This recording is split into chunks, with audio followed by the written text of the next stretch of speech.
Morning, everyone. Thank you, Liz, for your leadership, your commitment to this work, and to your vision. I'm grateful to you and the entire team at the Office of Juvenile Justice and Delinquency Prevention. And thank you, Brent, for your extraordinary leadership of the Office of Justice Programs.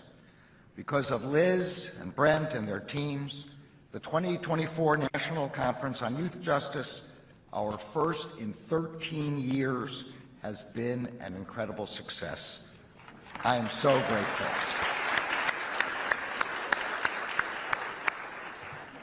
To the Justice Department partners dedicated to protecting children and advancing juvenile justice, I know you have heard from a lot of people over the past few days.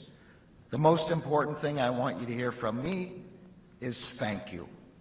Thank you for traveling from across the country to learn from one another and to allow us to learn from you. Thank you especially to the young leaders who helped shape this event and who have shared their perspectives over the last 3 days.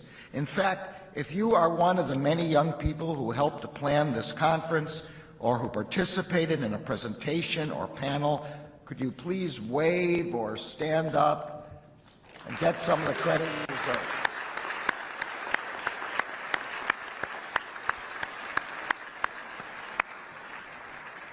You are leaders and role models in your community, and we are all so impressed by you. And to all of our partners here today, thank you for extraordinary work, for the work you do in your communities to advance a better future for our young people. Every day you work to keep children and teens free from crime and violence. You implement community violence intervention strategies aimed at working with young people who are most likely to be involved in violent activities in the immediate future. And you work to build trust between young people, their communities, and law enforcement. You recognize the link between a young person's exposure to violence and the likelihood that they will become involved in the juvenile justice system. And you provide support services for children exposed to violence in their homes, their schools, and their communities. You work to prevent gang violence, reduce gang involvement, and stop gang-related crimes. You provide comprehensive victim assistance services to young people who experience gang violence and their families. Through juvenile justice drug treatment courts, and family treatment courts, you work to protect children, to heal families, and to strengthen communities. You provide direct support for child victims of human trafficking and sexual exploitation, and you work to improve community responses to these heinous crimes. You work to ensure that all youth who come in contact with the justice system have equal access to specialized, well-resourced counsel. You improve the conditions and treatment of young people in correctional facilities and work to ensure that they can successfully re-enter their communities. You provide specialized services to justice-involved youth and their families, from educational and vocational opportunities to housing assistance and health care, to family programming and substance use treatment. You do this to ensure that young people are able to rejoin their communities and build fulfilling, purposeful, and safe lives.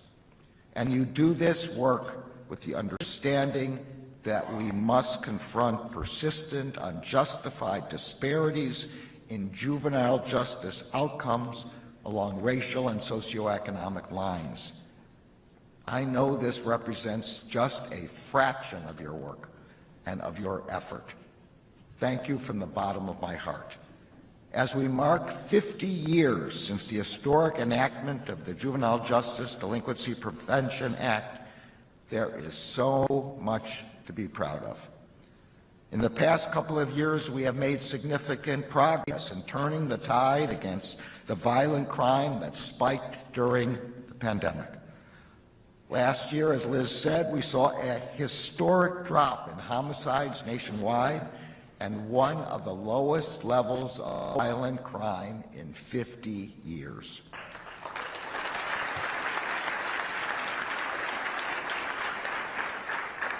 And statistics released by the FBI show that violent crime has continued to decline this year, considerably in the first half compared to the same time last year, including a further 10% drop in violent crime and a 22% decline in murder.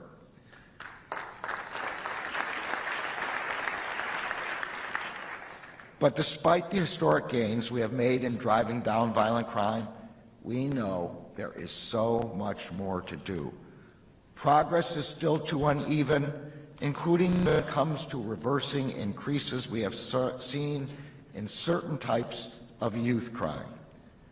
We are all here today because we know there is no singular solution to this heartbreaking and complex problem.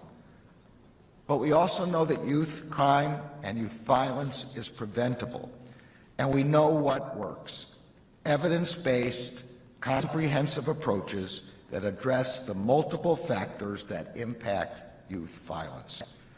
The success of this effort relies on committed advocates, policymakers, law enforcement and community leaders, researchers, practitioners, and critically, young people and their families.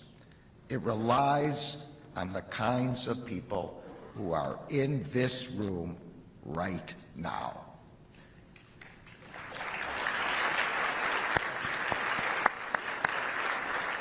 And that is why last year OJJDP developed a continuum of care framework to guide our collective approach to youth justice programs. This framework prioritizes community safety and reflects the need for a holistic strategy to prevent young people from becoming involved in the justice system. The United States Department of Justice is committed to this work. Over the past 4 years, OJJDP has invested over $1.6 billion to advance safety and justice for our nation's young people, including over $430 million this year alone.